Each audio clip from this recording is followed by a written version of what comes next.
রব বলে আমি চাই না আমার বান্দা জাহান্নামে যাক, আমি চাই না আমার বান্দা জাহান্নামে যাক। ও পৃথিবীর মানুষ, তোরা কি মায়ের ভালোবাসা দেখিসনি? বাবা যখন মারতে মারতে তোকে বিছানায় শোয়াই ফেলেছে, বাত বন্ধ করে দিয়েছে তোর অন্যায়ের কারণে। তোর মাটা তোর জন্য 2 বেলা ভাত খাই নাই, 3 বেলা ভাত খাই নাই, 4 বেলা ভাত খাই নাই। তোকে মারতে যখন নিয়েছে, তোর মা এসে তোর পিঠের উপরে এমন ভাবে তোকে জড়াই ধরেছে, তোর বাবার প্রত্যেকটা আঘাত তোর পিঠে পড়ার যেগুলা তোর মা এই পিঠের মধ্যে আপন করে নিয়েছে। সন্তানের গায়ে আঘাত দিতে দেয় নাই। ও মা, তোর কাছে এত মায়া কেন? ও মা, তোর কাছে এত ভালোবাসা কেন? মা উত্তর দেয়, আমি পেটে রেখেছি 10 মাস, আমি পেটে রেখেছি 10 মাস। রাতকে দিন মনে হয় নাই, দিনকে রাত মনে হয় নাই। কষ্টের পর কষ্ট করেছি, আমার বমির উদ্বেগ হয়েছে, বমি হয় নাই, বমির উদ্বেগ হয়েছে। সেই কষ্টটা আমি সন্তান তোর চেহারার দিকে তাকিয়ে সহ্য করে নিয়েছি। খাবারের স্বাদ চলে গিয়েছে, তারপরও মেনে নিয়েছি। আমি ডান কাত হতে পারি নাই, বাম কাত হতে পারি নাই, তারপরও আমি কষ্ট সহ্য করে নিয়েছি। আমি প্রস্রাব পায়খানা করতে পারি নাই তুই পেটে থাকার পরে, বড় হওয়ার পরে, কারণ তুই আমার সন্তান, তোর জন্য আমি সেটা মেনে নিয়েছি। শেষ পর্যায়ে জানিস রে বাবা, এমন পর্যন্ত হয়েছে তুই বাঁচবি না হয় আমি বাঁচবো। ডাক্তার বলে 2 জন থেকে যে কোনো একজনকে বাঁচা যাবে। আমি মা সেই দিন বলেছিলাম, ডাক্তার রে, আমার বাঁচার দরকার নাই, আমার সোনার মানিককে বাঁচাও, আমার সোনার মানিককে বাঁচাও, আমার কলিজার দনকে বাঁচাও, আমার সন্তানকে বাঁচাও। ডাক্তার বলে, ও মা, তুমি বাঁচলে তো আজও সন্তান আসবে, তুমি বাঁচলে তো অনেক সন্তান আসবে। মা উত্তরে বলেছিল, ডাক্তার মশাই, আমি তো সূর্য দেখেছি, আমি তো চন্দ্র দেখেছি, আমি তো আকাশ দেখেছি, আমি তো বাতাস দেখেছি, আমি তো দুনিয়া দেখেছি। আমার বাবা, আমার মা কিচ্ছু দেখে নাই, আমার সন্তান কিছু দেখে নাই, আমার কলিজা কিছু দেখে নাই। আমি মা নিজে বাঁচার জন্য পাষাণের মতো সন্তানকে মারতে পারবো না, সন্তানকে মারতে পারবো না, সন্তানকে মারতে পারবো না। রব বলে, ওই মায়ের তুলনায় 1000 গুণ আমি রব তোকে ভালোবাসি। আল্লাহু আকবার।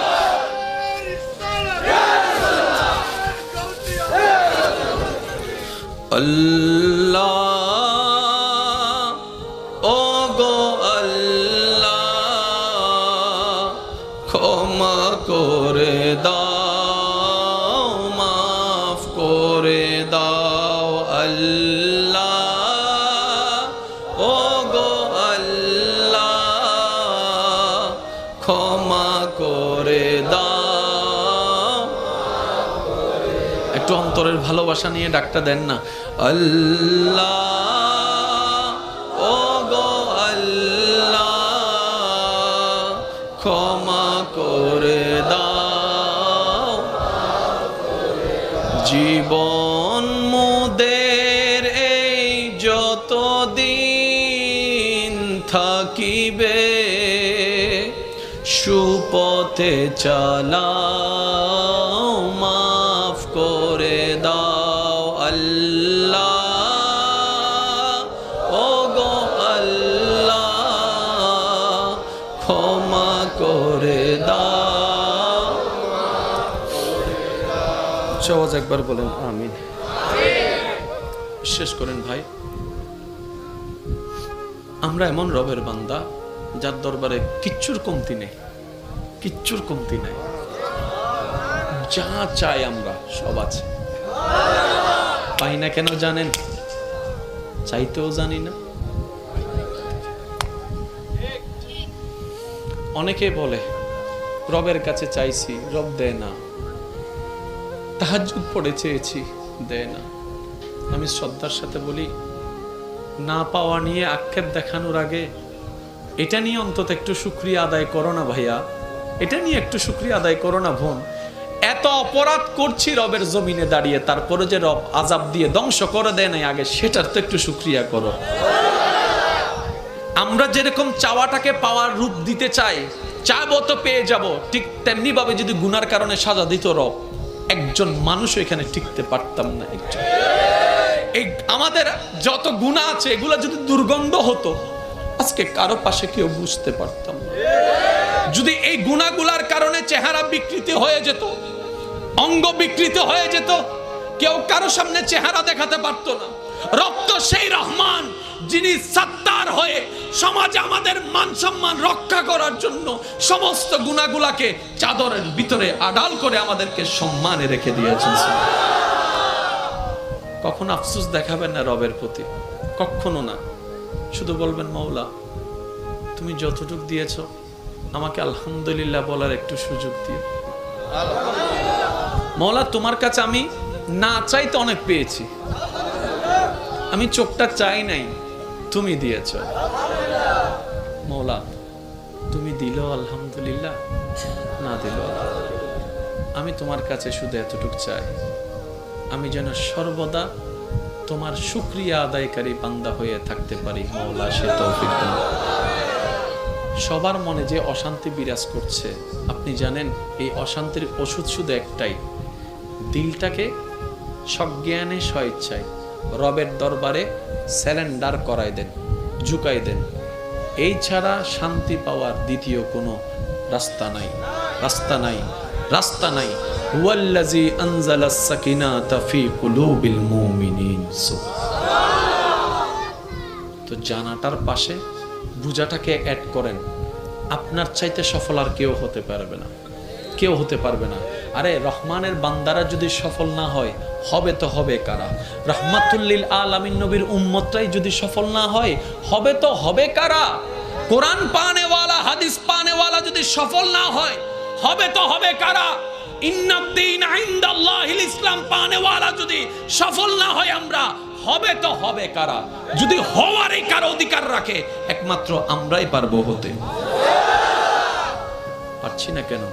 আমরা নেওয়ার মতো নিতে জানি না, গুরুত্ব দেওয়ার মতো গুরুত্ব দিতে জানি না। এবার আসুন, প্রত্যেক নবীর উম্মত রবের বান্দা। আদম নবীর উম্মত রবের বান্দা, মুসা নবীর উম্মত রবের বান্দা। এবার আমি আপনাদেরকে একটা প্রশ্ন করব, আপনাদের যার যেটা জানা আছে আপনারা আমাকে সেটা উত্তর দিবেন। এই পৃথিবীতে কি আমরাই প্রথম, নাকি আমাদের পূর্ব অনেকে আসছিল? আচ্ছা, অনেক নবী আসছিল। নবী যেহেতু এসেছে, ওই যুগের বান্দারা নবীর উম্মত হয়েছিল। আমরা যেমন রাহমাতুল্লিল আলামিন নবীর উম্মত, এটাই আমাদের পরিচয়। এই ধরাতে, এই সূর্যের নিচে একটা সময় এক গ্রুপ ছিল যাদেরকে বলা হতো মুসা নবীর উম্মত, কাউকে বলা হয়েছিল ঈসা নবীর উম্মত। যেভাবে আমরা থাকছি ওনারাও হয়তো সেভাবে থেকেছে। স্টাইলটা ভিন্ন ছিল, দেশটা ভিন্ন ছিল, রংটা ভিন্ন ছিল, ভাষাটা ভিন্ন ছিল, সবাই তো রবের বান্দা। এবার আমি আপনাদেরকে একটা প্রশ্ন করি ভাইয়েরা, সজ্ঞানে সবাই উত্তর দিবেন। আগের যুগে যতজন বান্দা নবীর উম্মতরা ছিল, তাদের জন্য আমাদের মতো ঠিক কিছু বিধান, আদেশ, নিষেধ ছিল কি ছিল না? আওয়াজ আমি পাইনি। আদেশও ছিল, নিষেধও ছিল। আগের যুগের বান্দারা, নবীর উম্মতেরা আদেশ অমান্য করলে গুনাহ হতো, যেভাবে আমাদেরটাও হয়, গুনাহ হতো। আল্লাহ পাক রব্বুল আলামিন সবাইকে ওয়ার্নিং দিয়েছেন। কয়বার? একবার, দুইবার, তিনবার ওয়ার্নিং দেওয়ার পরেও যদি তারা নিজেদের ভুলগুলাকে তওবার মাধ্যমে না শুধরাই নিয়েছে, আল্লাহ পাক তাদেরকে আসমানি আযাব দিয়ে, জোরে বলেন, ধ্বংস মানি শেষ নাই, বিলীন বিলীন, ডেস্ট্রয়। কিসের কারণে? গুনার কারণে। কিসের কারণে? জোরে বলেন, কিসের কারণে? আল্লাহর হুকুম অমান্য করলে গুনাহ হয়, তাহলে গুনার কারণে তারা ধ্বংস। এবার আমি একটা প্রশ্ন করতে চাই আপনাদের সবার বিবেকের কাছে, আপনারা উত্তর দিবেন। আগের যুগের বান্দারা বেশি গুনাহগার ছিল নাকি আমরা বেশি? আরেকটু জোরে। তো আমরা শেষ হলাম না যে? আরেকটু জোরে। হয় না, হয় না, আরেকটু জোরে। আগের যুগের বান্দারা, নবীর উম্মতরা যখন আল্লাহর আদেশ অমান্য করে নিজের মন মতো জীবন যাপন করতে শুরু করলো, আল্লাহ তাআলা তাদেরকে একবার ওয়ার্নিং দিয়েছে, ফেরত আসো, ফেরত আসো, ফেরত আসো, ফিরে আসো। দ্বিতীয়বার ওয়ার্নিং, ফিরে আসো। তৃতীয়বার ওয়ার্নিং, ফিরে আসো। যারা এসেছে, যারা এসেছিল তারা রহমতের মাধ্যমে মুক্তি পেয়ে গিয়েছে, আর যারা আসেনি, কেউ নূহ আলাইহিস সালামের ওই সময়ের প্লাবনের মধ্যে পানিতে ডুবে শেষ হয়ে গিয়েছে, কেউ বা লূত আলাইহিস সালামের সময়ে আসমান থেকে আগুনের বর্ষণ হয়ে ধ্বংস হয়ে গিয়েছে, কেউ বা বানরের রূপে রূপান্তরিত হয়েছে, কেউ বা এই রূপে, কেউ বা ওই রূপে, কেউ পাথর হয়ে গেল, কারো ধ্বংস হয়ে গেল, কারো পানি উল্টাই গেল, কারো জমিন উল্টাই গেল, কোনো না কোনোভাবে একবার, দুইবার, তিনবার ওয়ার্নিংয়ের পরে সব কিছু আল্লাহর পক্ষ থেকে ডেস্ট্রয় হয়ে গিয়েছে। যেটা ডেস্ট্রয় হয়েছে, ধ্বংস হয়েছে, সে জাতির কোনো নাম নিশানা নাই, সেই এলাকার কোনো নাম নিশানা অস্তিত্ব তেমন আগের মতো নেই। ওইটা আর উর্বর জমি বলা হয় না, সেটাকে আযাবের জমি বলা হয়, আযাবের জমি বলা হয়, সাজার জমি বলা হয়। এবার আসমান প্রশ্ন করে, মওলা 2022 সালে যারা আছে ওরা আগের গুলার চাইতে 10 ডবল গুনাহগার। আমি আমার কথা বলছি, আপনি আপনারটা বলুন। কিরে? আসমান বলছে, মওলা আমরা তো দেখেছি লূত আলাইহিস সালামের উম্মতকে অবাধ্যতার কারণে তুমি কিভাবে ধ্বংস করেছো। আসমান বলে আমি দেখেছি, সূর্য বলে আমি দেখেছি, চন্দ্র বলে আমি দেখেছি, মওলা জমিন বলে আমি তো নিজে দেখছি। অবাধ্য যারাই হয়েছে তোমার গজবের শিকার হয়েছে, গুনাহ যারাই বেশি করেছে তারাই গজবের শিকার হয়েছে। এবার আমরা যখন দুনিয়াতে বিচরণ করতে লাগলাম, তাদের যুগে ফেসবুক ছিল না, আমাদের যুগে ফেসবুক আছে। তাদের যুগে ইউটিউব মেসেঞ্জার ছিল না, আমাদের যুগে ইউটিউব মেসেঞ্জার আছে। তাদের যুগে ইন্টারনেট ছিল না, আমাদের যুগে ইন্টারনেট আছে। মূল কথা যেটা বলতে চাচ্ছি, তাদের গুনাহ করাটা যত কঠিন ছিল, আমাদের গুনাহ করাটা তত সহজ হয়ে গিয়েছে। সহজ হয়ে গিয়েছে, হাঁটতে গুনাহ, বসতে গুনাহ, শুইতে গুনাহ, যাইতে গুনাহ, ঘরে গুনাহ, বাইরে গুনাহ, বন্ধুদের ভিতর গুনাহ, ভাই বোনের ভিতরে গুনাহ, বন্ধু বন্ধু গুনাহ, ভাই ভাইয়ে গুনাহ, এমন গুনাহ তেমন গুনাহ, টিভিতে গুনাহ, মিডিয়ায় গুনাহ, মোবাইলে গুনাহ, এখানে গুনাহ, সেখানে গুনাহ, চার দোকানে গুনাহ, চার দোকানের মধ্যেও গুনাহ, চা খাইতে গেছি সেখানেও গুনাহ, গুনায় গুনায় আমাদের ভরপুর। এবার আসমান বলে, ও মাওলা তারা তো গুনাহ করতেই আছে, গুনাহ করতেই আছে, তুমি আযাব দিচ্ছ না কেন? জমিন বলে, মাওলা তারা বড় পাপী, তাদেরকে আযাব দিয়ে ধ্বংস করে দাও। সূর্য বলে, মাওলা তুমি আযাব দিচ্ছ না কেন? চন্দ্র বলে, মাওলা তুমি আযাব দিচ্ছ না কেন? সুবহানাল্লাহ জোরে বলেন না। চন্দ্র বলে, মাওলা তুমি আযাব দিচ্ছ না কেন?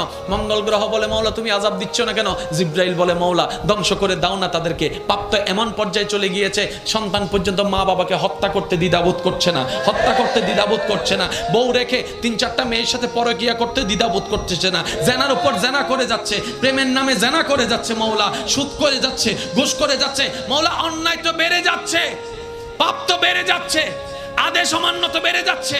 ও মাওলা আগের যুগের বান্দাদেরকে, নবীর উম্মতদেরকে তুমি আযাব দিয়েছো, সাজা দিয়েছো, তাদেরকে দিচ্ছ না কেন? তাদেরকে দিচ্ছ না কেন? আসমানের প্রশ্ন, জমিনের প্রশ্ন, সূর্যের প্রশ্ন, চন্দ্রের প্রশ্ন, জিব্রাইলের প্রশ্ন, ইসরাফিলের প্রশ্ন, মিকাইলের প্রশ্ন, আজরাইলের প্রশ্ন, জমিনের প্রশ্ন, সাগরের প্রশ্ন, পানির প্রশ্ন, হাওয়ার প্রশ্ন, মেঘের প্রশ্ন। এবার রব্বে করিম বলে, শুনো শুনো তোমাদের কথা সত্য, আগের যুগের যারা আছে তাদেরকে আমি আযাব দিয়ে ধ্বংস করে দিয়েছি অমান্যতার কারণে, বেয়াদবির কারণে, গুনাহের কারণে, বেয়াদবির কারণে, গুনাহের কারণে, পাপের কারণে। কিন্তু এই জগৎ থেকে, এই জাতিকে আমি রব ধ্বংস করব না, কারণ মুস্তাফা নবীকে আমি ওয়াদা দিয়েছি, কথা দিয়েছি, কথা দিয়েছি, কথা দিয়েছি। কোরআন ডাক দিয়ে বলে, কোরআন ডাক দিয়ে বলে, কোরআন ডাক দিয়ে বলে, ওয়ামা কানাল্লাহু লিউআযিবাহুম ওয়া আনতা ফীহিম। ও রাসূল, যে জমিনে আপনি শুয়ে আছেন, যে জমিনে আপনি আছেন, আমি কেমনে আযাব দিতাম? তার মানে গুনাহ করার পরও আমি আযাব দিচ্ছি না, ধ্বংস করছি না, শুধু আপনি নবী মুস্তাফার কারণে। আল্লাহু আকবার।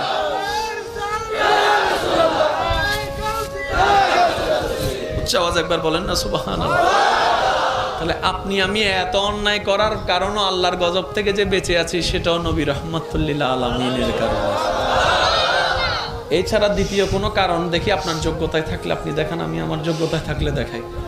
হাইলে গড়া সিডিং একা হতা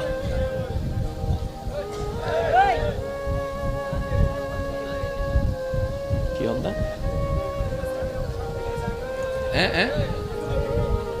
নদেহের দে তোলে কি আগে আইতে যে কি ক্লিয়ার করে দে না, হবে না, হবে না, এগুলো হবে না। যে যেমন আছে